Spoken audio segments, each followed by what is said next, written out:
وانشق البحار. Assalamualaikum warahmatullahi wabarakatuh. Bismillahirrahmanirrahim. Alhamdulillahirabbil alamin. Wassalatu wassalamu ala asrofil anbiya'i wal mursalin nabiyina Muhammad wa ala alihi wa sahbihi wa man tabi'ahum bi ihsanin ila yaumiddin. Amma ba'du.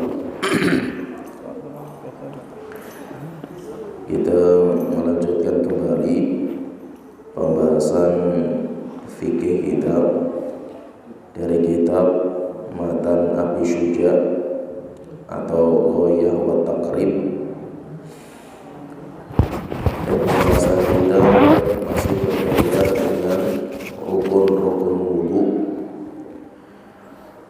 Dan telah kita sebutkan bahwa di dalam mazhab Al-Imam Asy-Syafi'i rukun wudu itu hanya ada 6. Siapa yang telah mengamalkan 6 perkara ini maka wudunya sah. Dan siapa yang dia itu tidak mengamalkan satu dari 6 perkara ini maka wudunya batal. Itu yang dinamakan dengan rukun. Jadi kalau dalam mazhabnya Imam Syafi'i, rukun itu hanya 6. Yang pertama niat, kemudian yang kedua mencuci wajah, kemudian yang ketiga mencuci tangan bersamaan dengan siku, kemudian yang keempat mengusap sebagian kepala, kemudian yang kelima mencuci kaki bersamaan dengan kedua mata kaki, kemudian yang keenam tartib, yaitu harus tartib. Telah kita sebutkan rukun yang pertama dan kedua, yaitu yang pertama niat, dan niat itu kesengajaan. Dan telah kita sebutkan orang yang niat itu dia itu harus meniatkan 3 perkara. Ketika saya berwudu itu niatnya itu 3 perkara. Yang pertama niat untuk mengangkat hadas, yaitu hadas kecil yang kita miliki. Kemudian yang kedua niat untuk mengesahkan sholat kita, supaya kita sholat itu sholat kita bisa sah. Kemudian ketiga kita niat itu untuk menjalankan perintah Allah supaya kita itu berwudu sebelum sholat. Sehingga kalau kita niat itu harus kita hadirkan 3 perkara ini. Kita hadirkan 3 perkara ini, dan hukum asal niat itu di hati. Sehingga nanti hati kita itu yang akan dihisab oleh Allah Ta'ala. Tidak ada kaitan dengan lisan. Namun bagi orang yang dia itu ragu saya itu niat atau tidak, maka sebagian ulama mengatakan boleh untuk dikuatkan isi hati dengan dilafatkan. Walaupun dilafatkan, tetap yang dijadikan standar itu adalah hatinya. Kemudian yang kedua, rukun yang kedua telah kita sebutkan, yaitu mencuci wajah. Dan wajah itu apa? Wajah itu adalah sesuatu yang bisa dipandang dari depan. Itu namanya wajah. Dan batasan wajah itu kalau dari atas itu manbatus syar, tumbuhnya rambut. Jadi dari atas itu tumbuhnya rambut. Kemudian kalau bawah itu dagu, sampai kanan sampai kiri itu telinga. Itu dinamakan dengan wajah. Dan wajah itu harus dicuci. Dan mencuci telah kita sebutkan, mencuci itu jadi bukan hanya mengusap. Kalau mengusap itu satu usapan. Misalkan kalau saya rambut, misalkan namanya mengusap itu ya satu usapan, itu namanya mengusap. Kalau mencuci itu menggosok. Sehingga kalau mencuci kepala itu tidak bisa diusap. Maka kalau berwudu itu ya digosok, yaitu tangan itu diputar-putar ke muka. Sedangkan kalau wudu itu cuma sekali usapan, mencuci wajah itu bukan mencuci, itu namanya mengusap. Seperti misalkan sebagian orang kalau berwudu itu mencuci wajahnya seperti ini, usapan. Maka ini namanya usapan, bukan mencuci. Dan wajah itu untuk meratakan semua sampai kanan sampai kiri itu, sebagian ulama mengatakan ketika mencuci wajah itu ibu jari itu direnggangkan, sehingga ibu jari itu akan meratakan air sampai ke samping-sampingnya. Dan sebelum orang itu mencuci wajah, maka semua penghalang sampainya air sampai ke kulit itu harus dibersihkan. Misalkan seorang wanita dia itu pakai lipstik, bibir itu wajah. Karena kalau kita berhadapan dengan orang, saya itu melihat dari depan itu melihat bibirnya, sehingga bibir itu wajah. Maka kalau ada lipstik yang menghalangi sampainya air ke kulit, maka lipstik itu bisa membatalkan wudhu. Berarti kalau ada seorang yang pengen berwudhu itu lipstik harus dihapus.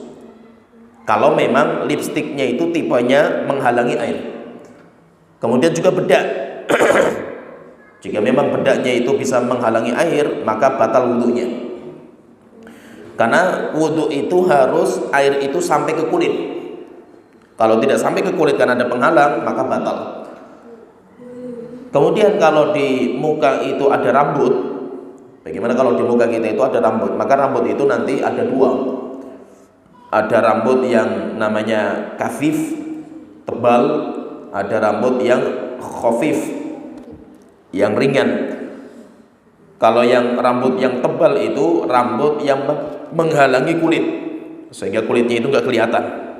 Rambutnya itu banyak sampai kulitnya itu nggak kelihatan. Maka yang wajib itu mencuci luarnya. Mencuci luarnya. Seperti kita punya jenggot, misalnya ada orang jenggotnya itu tebal sampai kulitnya nggak kelihatan, maka yang wajib itu mencuci luarnya jenggot itu. Nanti sunnahnya disunahkan apa? Disunahkan untuk di sela-sela, yaitu jari itu dimasukkan ke dalam jenggot. Itu kalau rambutnya itu tebal. Kalau rambutnya tipis, yaitu rambut yang kulitnya itu masih kelihatan. Seperti misalkan jenggot saya ini tipis. Karena apa? Karena kulitnya masih kelihatan. Kalau seperti ini, maka air itu harus sampai ke kulit. Tidak boleh mencuci cuma di luar karena kulitnya kelihatan. Nah, jadi sehingga intinya itu kalau ada rambut yang menghalangi wajah, maka rambut itu ada dua macam itu. Jadi intinya ketika kita itu berwudu, maka kita itu perkara wajib pertama yang merupakan amal zahir itu adalah mencuci wajah. Kemudian kita masuk ke rukun yang ketiga. Setelah niat, kemudian kita mencuci wajah. Kemudian nanti rukun yang ketiga adalah mencuci kedua tangan bersamaan dengan siku. Kita katakan dengan bersama karena siku itu juga wajib dicuci. Siku itu wajib dicuci. Terus bagaimana dengan ayat di dalam surat Al-Maidah, ayat masalah wudu itu kan dalam surat Al-Maidah ayat ke-6. Allah Ta'ala berfirman, ya ayyuhalladzina amanu idza qumtum ila shalah. Wahai orang-orang yang beriman, kalau kalian itu hendak mengerjakan sholat, hendak itu niat. Faghsilu wujuhakum, maka cuci wajah kalian, itu berarti niat kemudian mencuci wajah. Setelah itu ketika Allah Ta'ala mengatakan wa aydiyakum ilal marafiqi, dan cuci kedua tangan kalian sampai ke siku. Ada kalimat ila, kalimat sampai. Kalau kita itu belajar bahasa Arab atau bahasa lah, bukan hanya bahasa Arab, bahasa kita itu, kalimat sampai itu berarti sebelum yang disampaikan itu harus berhenti. Contohnya misalnya gini, maksudnya itu gini, saya mengatakan misalnya, nah makanlah kamu sampai kenyang. Berarti apa? Berarti anak itu makan sebelum kenyang berhenti. Karena kalimat sampai itu tidak jadi kalimat sampai ila itu tidak memasukkan ke dalam setelah ila. Itu kalau kita belajar bahasa Arab seperti bahasa Indonesia pun seperti itu. Oleh karena itu, kalau kita mengatakan cuci tangan kalian sampai ke siku, berarti sebelum masuk siku itu berhenti. Itu kalau kita pakai letterlek kalimat ilah. Oleh karena itu banyak ulama ahli tafsir yang mengatakan ila maknanya ma'a. Wa aydiyakum ilal marafiqi, cucilah tangan kalian ila itu walaupun sampai, tapi kata ulama sampai dan ma'a juga, bersamaan juga. Berarti cuci tangan sampai ke siku dan sikunya juga gitu. Ya, itu maksudnya siku itu juga harus dicuci. Ila itu bisa dalam bahasa Arab itu diartikan ma'a, itu bersama. Sebagaimana Nabi Isa mengatakan dalam surat Shaf ayat ke-14, man ansori ilallah, siapa yang akan menolong saya ila, kepada Allah Ta'ala, yaitu kepada dan bersama Allah Ta'ala. Nah, berarti intinya orang yang mencuci tangan itu mencuci tangan sampai ke siku, demikian juga siku itu juga harus dicuci. Maka berarti batasan wajib tangan itu siku. Siku itu juga termasuk batasan anggota wajib untuk dicuci. Pertemuan sebelumnya kita telah sebutkan karena anggota badan kita itu nggak ada garisnya, jadi nggak ada garisnya itu, sehingga tidak mungkin kita itu mencuci itu pas persis dengan garis, itu nggak mungkin gitu. Oleh karena itu, ketika anggota badan kita itu nggak ada penanda garis, maka kata para ulama sunnahnya itu dilebihkan. Sunnahnya itu dilebihkan. Seperti kemarin kita bahas masalah wajah. Kan wajah itu batasannya kalau atas itu di rambut, dagu, telinga. Tapi karena nggak ada garisnya wajah itu, maka sunnahnya itu dicuci sampai keluar. Supaya apa? Supaya yang wajib itu pasti kena air. Daripada apa? Daripada kita itu paskan cuma wajahnya saja, takutnya nanti ada beberapa potongan atau beberapa titik wajah yang tidak terkena air, itu bisa batal. Maka karena tidak ada pembatas, tidak ada garis, maka sunnahnya itu dilebihkan, sehingga kita mencuci wajah itu sampai ke bawah dagu. Padahal bawah dagu itu bukan ini bawah dagu ini kan bukan wajah, tapi kalau bisa dicuci. Kenapa? Karena supaya yang wajib itu pasti tercuci gitu, dengan cara dilebihkan. Demikian juga ketika mencuci tangan. Mencuci tangan itu kan nggak mungkin pas itu, sikunya itu digarisi kan nggak mungkin itu. Maka sunnahnya itu dilebihkan. Bahkan Abu Hurairah itu radhiyallahu anhu itu, beliau itu kalau mencuci tangan itu sampai ke lengan. Mencuci tangannya itu sampai ke lengan. Beliau mencuci kaki itu sampai ke betis. Kenapa seperti itu? Karena supaya pasti anggota yang wajib itu kena. Daripada apa? Daripada kita itu pas-paskan malah ada beberapa anggota wajib yang tidak terkena air. Sehingga kalau bisa itu kita mencuci itu dilebihkan. Kemudian ketika kita itu mencuci air, mencuci tangan, itu gosoknya itu, jadi gosoknya itu pakai tangan sebelahnya. Jadi tetap digosok, karena kita itu kan mencuci, tangan itu mencuci bukan diusap. Maka itu kalau kita itu mencuci, misalkan kita itu mencucinya pakai, kita berwudunya pakai gayung. Misalkan kita itu berwudu kayak di beberapa masjid itu pakai kolah. Atau kalau kita itu di WC, ya berarti kita itu pakai, misalkan kerannya mati, kita pakai ember atau pakai gayung. Nah kalau seperti ini bagaimana? Kita ciduk air dengan tangan kanan, setelah itu dinaikkan ke atas, nah kemudian dicuci pakai tangan kiri. Jadi tangan sebelahnya itu kita gunakan untuk mencuci. Kemudian kalau mencuci tangan kiri, ciduknya itu dengan tangan kanan. Jadi ciduknya air itu jangan pakai tangan kiri. Rasulullah itu kalau menciduk itu pakai tangan kanan. Ciduk air pakai tangan kanan, ditaruh di telapak tangan kiri, kemudian dinaikkan. Air itu turun ke bawah, setelah itu baru dicuci, digosok tangannya itu. Itu kalau kita itu wudhunya pakai gayung atau pakai kolah. Jadi seperti itu, jangan dicelupkan ke dalam, tapi kita ciduk, setelah itu kita naikkan, kemudian kita cuci. Kita ciduk dengan tangan kanan, taruh di telapak tangan kiri, dinaikkan, kemudian dicuci dengan tangan sebelahnya. Terus kalau kita itu pakai keran, kalau wudhu kita itu pakai keran, fahami di sini, bukan hanya air itu dijorskan saja itu, jos tangan itu misalkan, kan banyak kayak gitu, kerannya nyala, tangan celupkan saja lah gitu, karena belum tentu kena gitu loh, yaitu belum tentu air itu merata ke semua kulit. Nah, terus bagaimana? Ya tangan misalkan di bawah keran, kemudian tangan kiri itu mengusapnya, digosok, karena harus pasti air itu sampai ke kulit. Dan terkadang kalau tangan kering kita ini, misalkan tangan kita kering, itu ketika disiram pakai air itu belum tentu langsung air itu meresap semua. Sehingga untuk supaya kulit itu semuanya terkena air, maka kulit itu harus dicuci, yaitu dengan cara digosok. Dan kalimat ila itu, sebagian ulama menyebutkan kalimat ila, wa aidiyakum ila itu menunjukkan akan akhir. Cucilah tangan, akhirnya itu siku. Akhirnya itu siku. Maka kalau bisa itu memang sebenarnya kalau kita mau berwudu itu yang terbaik itu pakai kolah. Oleh itu kan banyak masjid-masjid lama itu pakainya kan kolah berwudu itu, bukan pakai keran. Sampai sekarang pun masjid-masjid itu banyak yang keran ada tapi kolah itu ada, dan itu bisa jadi alternatif cara kita itu menjalankan sunnah.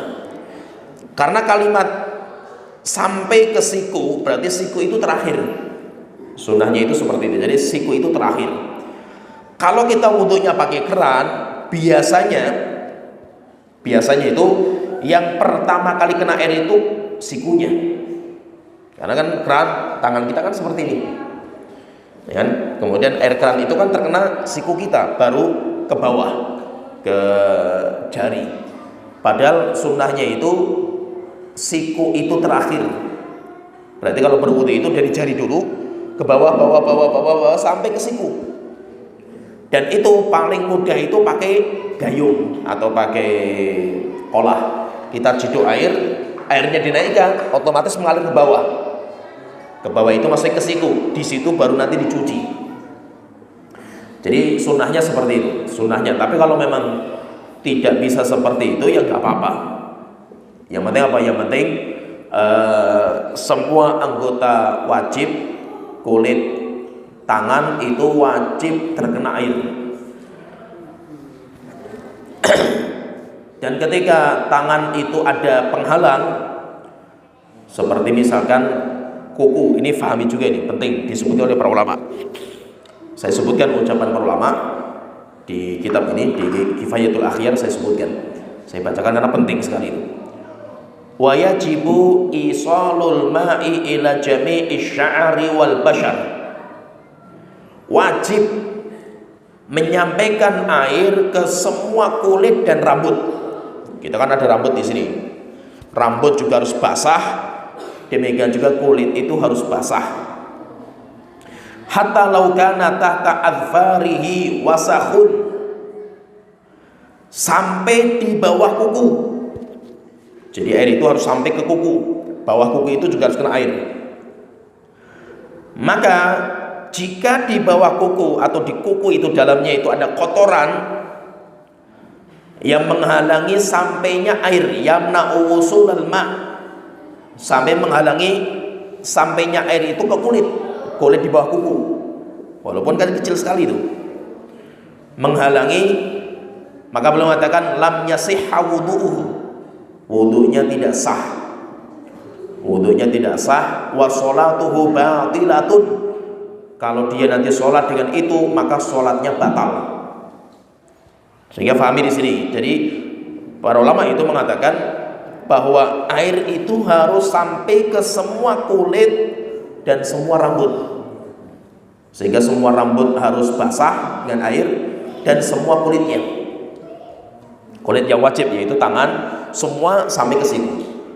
Maka kalau ada satu kulit walaupun cuma satu titik lah itu, walaupun cuma satu titik menghalangi air sampai ke kulit, maka wudunya batal.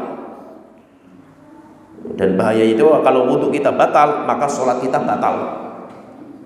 Nah, jadi hati-hati kita dalam masalah ini. Kenapa? Karena terkadang kita itu lupa ngecek gitu loh. Ada apa ini? Masa ada penghalang atau tidak itu? Termasuk apa? Pewarna kuku. Pewarna kuku. Kukunya dimerah, kemudian diwarna-warni. Jika memang itu menghalangi masuknya air sampai ke dalam kuku, maka wudunya batal. Begitu kalau kita itu berwudu, cek dulu tangan kita itu ada yang menghalangi enggak, seperti misalkan ada lilin atau ada apa itu, sehingga nanti menghalangi. Kalau sampai menghalangi, maka wudunya batal. Pertanyaan lagi, ini yang terkadang kita sering juga kita itu terjadi kasus seperti ini. Kita wudu, selesai wudu kemudian kita sholat. Terkadang di tengah-tengah sholat itu kita itu melihat tangan kita itu ada, aduh ini ada bekas lilin misalkan itu. Aduh ini enggak, tadi wudunya enggak masuk ke sini gitu loh. Nah itu. Pertanyaan terus, bagaimana kalau seperti ini? Maka fahami ini, karena ini sering terjadi kasus kayak ini, sering sekali itu. Atau kita itu terkadang sebelum wudu itu diri kita itu ada di situ itu ada cat, kita mungkin ngecat gitu, ada bekas cat. Kita sebelum berwudu itu ya ketika kerja lah, kita kerja ngecat gitu. Nantilah kalau mau berwudu saya hapuskan gitu. Subhanallah, lupa gitu. Sehingga wudu catnya itu masih di situ, tapi saya nggak lihat gitu. Akhirnya saya sholat, di tengah-tengah sholat, masya Allah, catnya lupa saya itu nggak terhapus gitu. Padahal kalau cat kan menghalangi air sampai ke kulit. Terus bagaimana kalau kasus seperti ini? Fahami ini, wudunya batal. Kalau wudunya batal, otomatis sholatnya batal. Itu secara otomatis lah gitu. Maka wudunya batal, sholatnya batal. Terus bagaimana? Dia harus bersihkan cat. Setelah itu dia berwudu, kemudian sholat lagi. Jadi fahami ini, karena ini penting, sering terjadi. Saya pun juga sering seperti itu, terkadang itu. Itu kalau kita misalkan ngecat atau apa gitu, itu terkadang seperti sering lupa gitu itu. Sering lupa kalau tangan kita itu ada cat, ada apa sajalah yang menghalangi masuknya air ke kulit. Setelah itu kita sadar ketika sholat, biasanya itu kita sholat ruku, waduh kelihatan itu, nah, baru kelihatan. Maka terus bagaimana seperti ini? Maka wudunya batal. Wudunya batal berarti dia harus berwudu lagi, kemudian dia harus mengulang sholatnya, karena sholat itu nggak akan diterima kecuali dengan wudu yang benar. Ketika wudunya itu nggak benar karena ada sesuatu yang menghalangi masuknya air, maka berarti sholatnya pun ikut batal. Ini fahami ya, ini bisa difahami. Berarti dulu pernah kita bahas bedanya antara wudu yang merupakan mengangkat hadas dengan membersihkan najis. Kalau membersihkan najis itu beda lagi.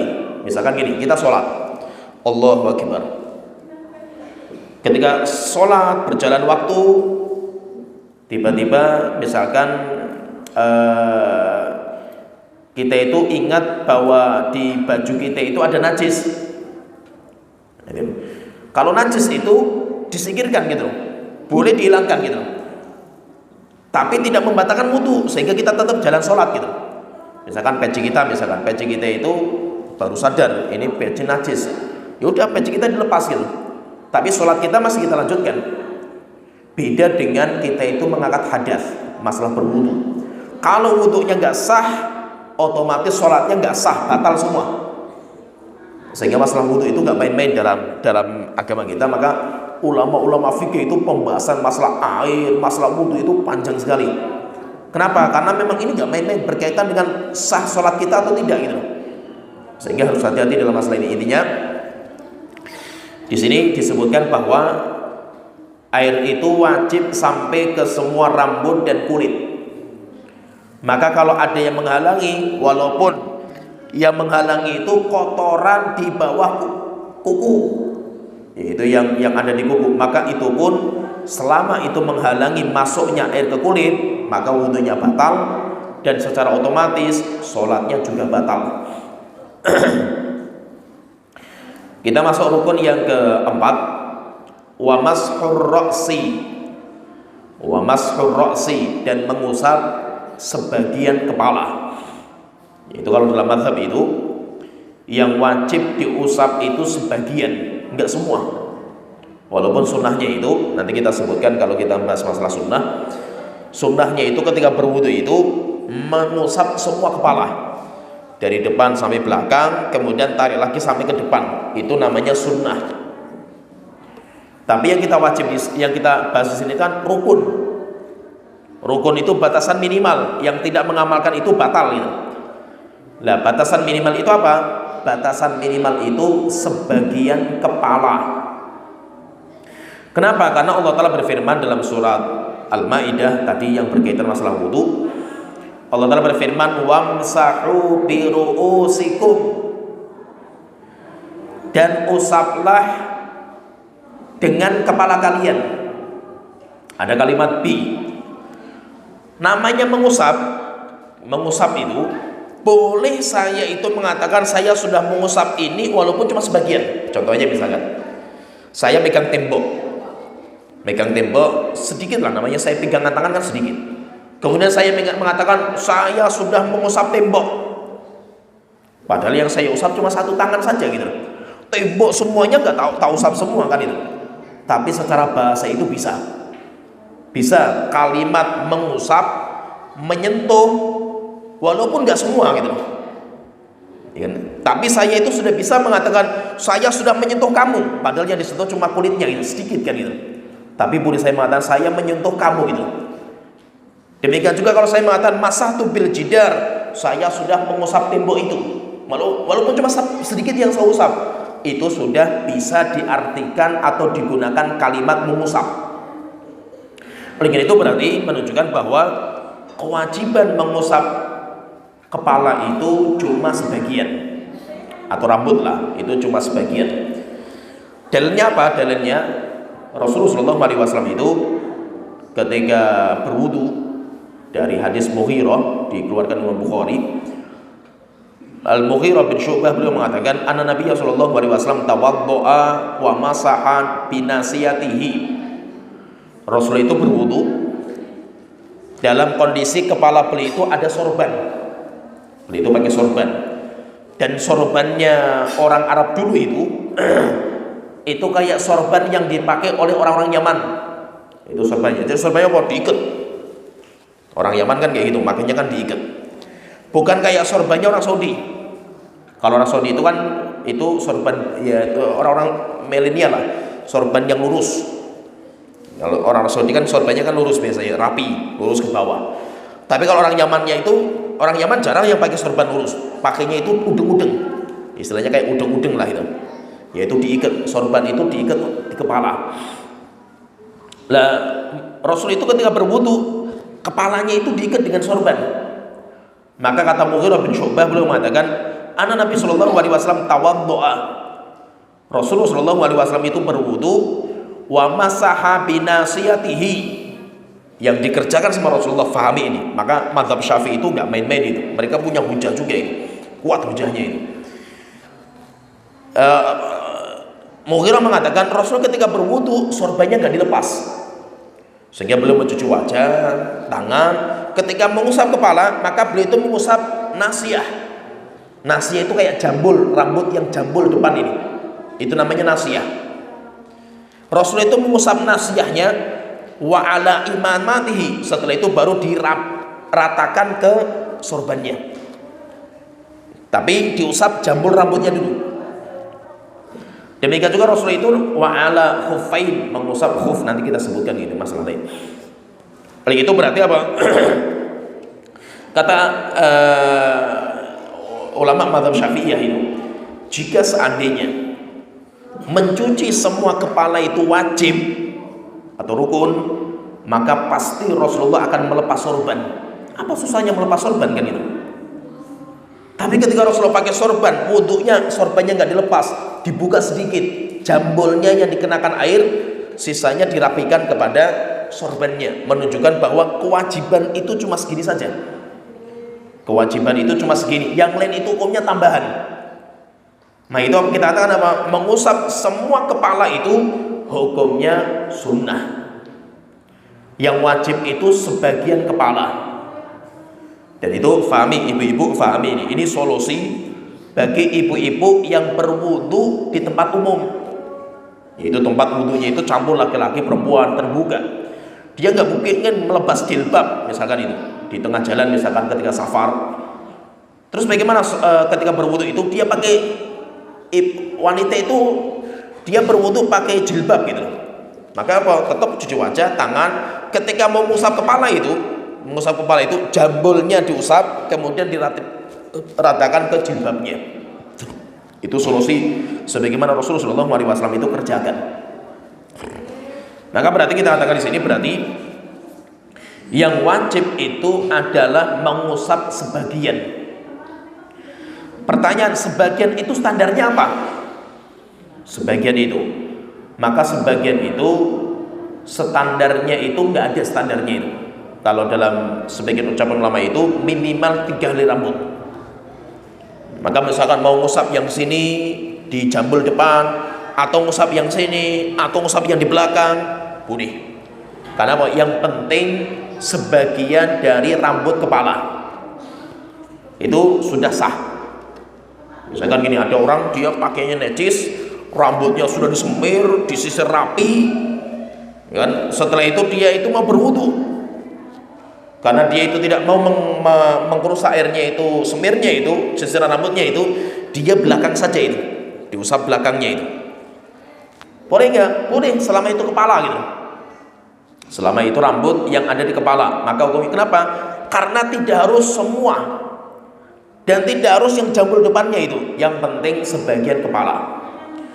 Kalau itu sebagian kepala maka hukumnya sah, hukumnya boleh.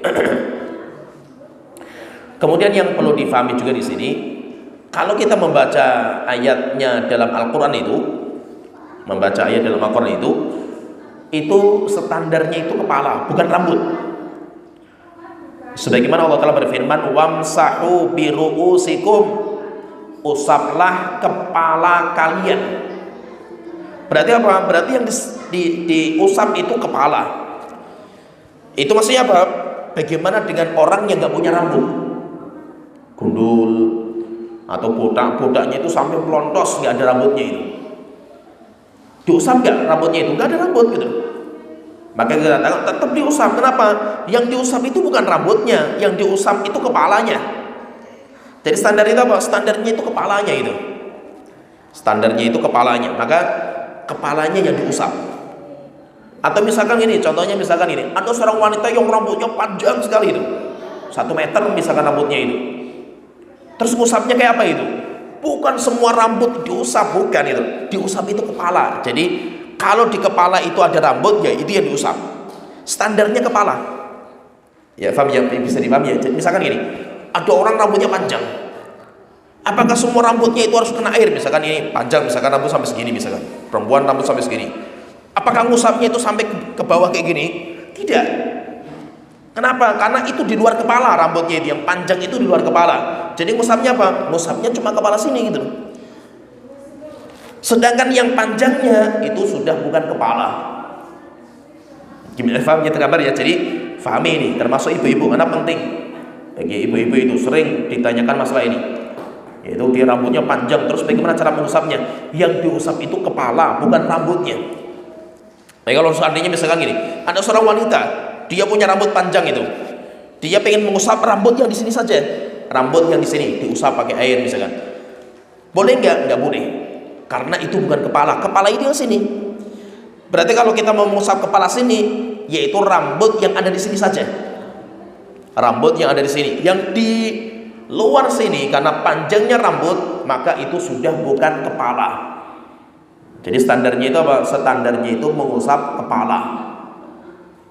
Misalkan seorang wanita ingin mengamalkan sunnah, misalkan dia rambutnya panjang, terus bagaimana cara mengusapnya itu? Kalau dalam sunnah kan semua, jadi semua, nah, dari depan ke belakang, kemudian dari belakang ditarik. Nah, itu namanya mengusap. Mau rambutnya panjang itu kena air maupun tidak, itu nggak ada urusan gitu.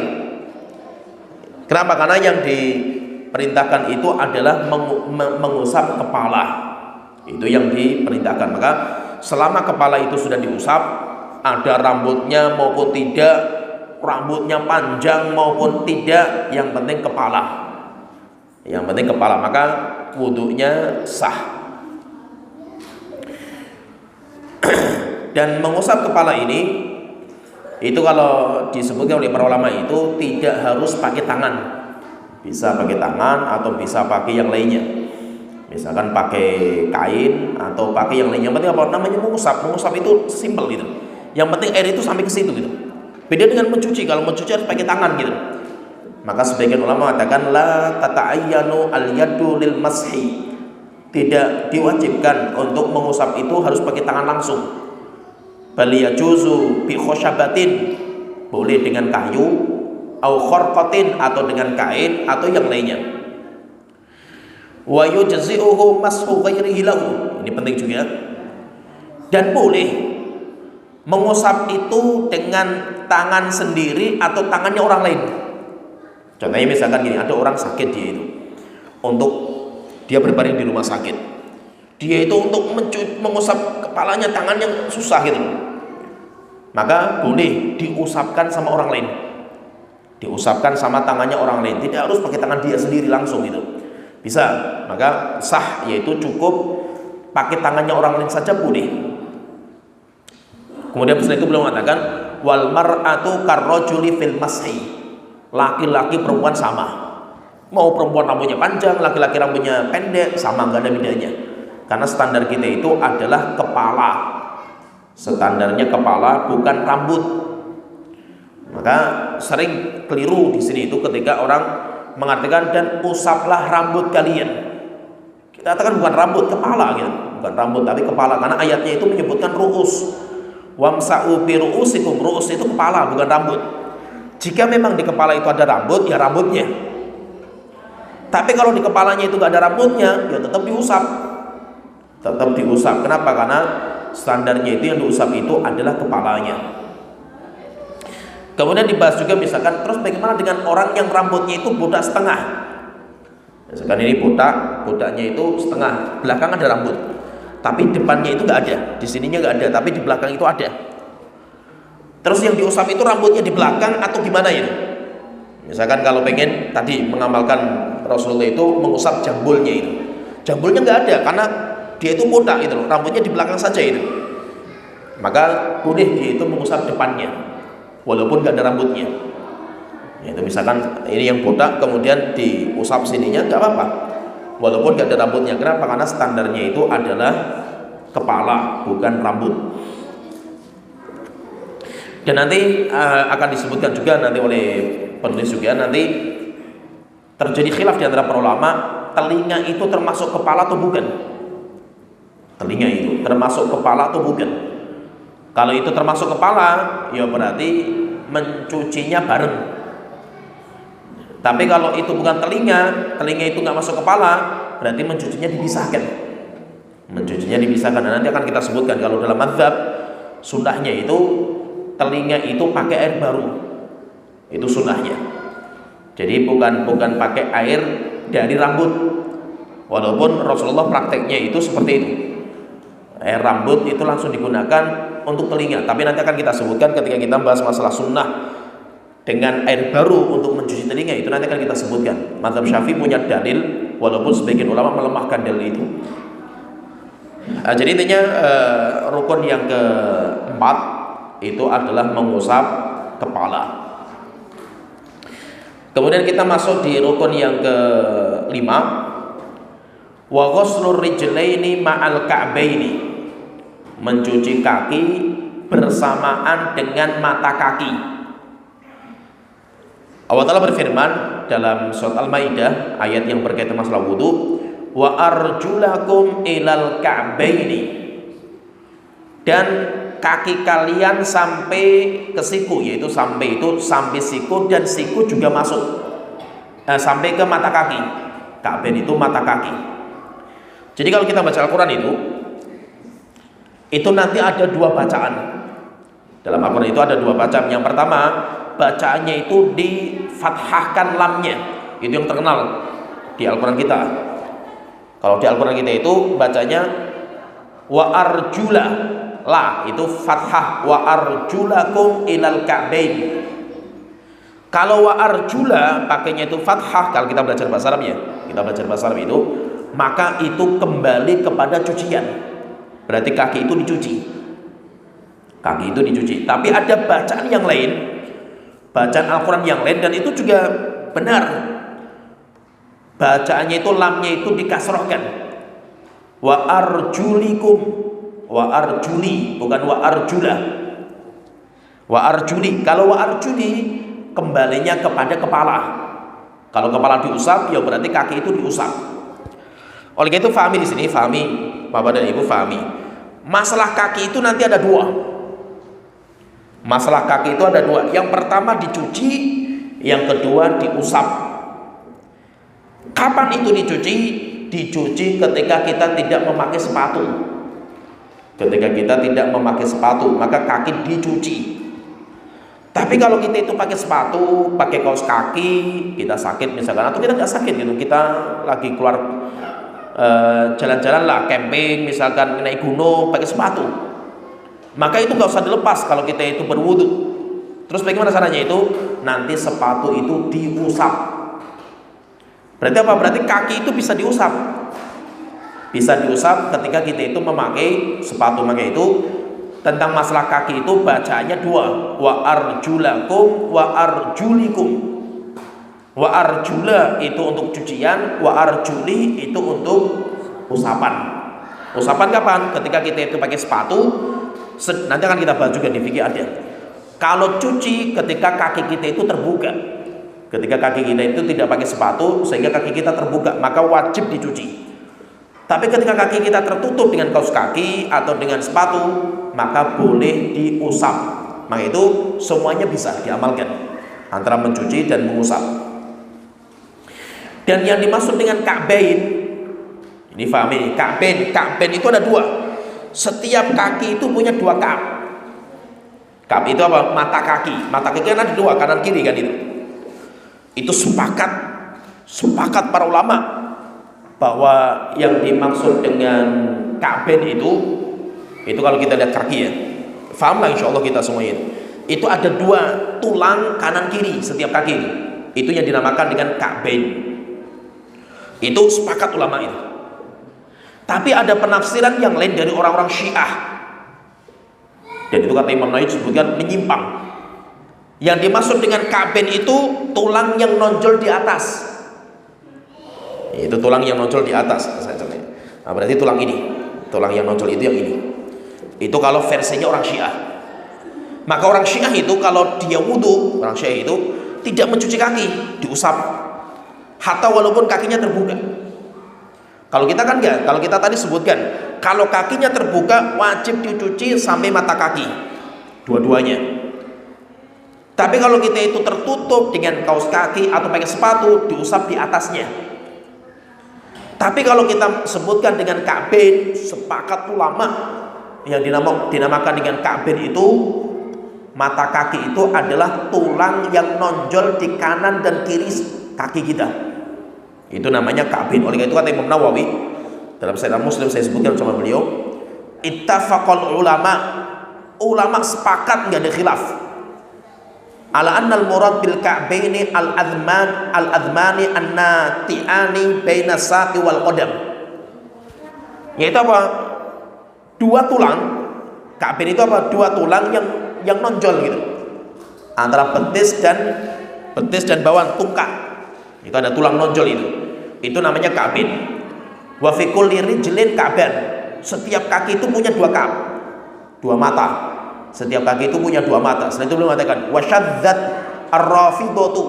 Tapi orang-orang Rafidhah, orang-orang Syiah menyimpang dalam perkara ini.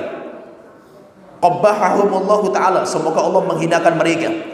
Faqalat, kemudian mereka mengatakan, karena orang Rafidhah mengatakan fi kulli rijlin ka'bun. Kalau orang-orang Syiah mengatakan setiap kaki itu punya satu mata kaki. Satu mata kaki. Wa huwal azmul ladzi fi dhahril qadam, yaitu tulang yang ada di atas kaki. yang tadi saya sebutkan di atasnya itu. Wa hukiya hadza an Muhammad bin Hasan. Demikian juga sebagian mengatakan itu pendapatnya Muhammad bin Hasan Asy-Syaibani, muridnya Imam Abu Hanifah. Wala yasihhu anhu, tapi riwayatnya tidak ada yang sahih dari beliau. Wa hujjatul ulama fi dzalika. Setelah itu beliau mengatakan, dan hujjahnya, dalilnya ulama, kenapa kok mata kaki itu yang kanan kiri gitu, tulang yang nonjol di kanan kiri, bukan yang di atas. Itu kata Imam Nawawi, dalilnya itu sebagaimana disebutkan oleh bahasa, ahli bahasa dan ahli syariat. Wa hadzal haditsus shahih alladzi nahnu fihi yadullu dzalika. Seperti hadis kita ini. Setelah itu beliau mengatakan di antara hadisnya itu hadis dari Nu'man bin Bashir, sharih sekali menunjukkan itu. Dari Nu'man bin Bashir radhiyallahu anhu, beliau mengatakan, qala lana Rasulullah sallallahu alaihi wasallam, pernah kami itu ketika salat ia merapatkan shaf lah.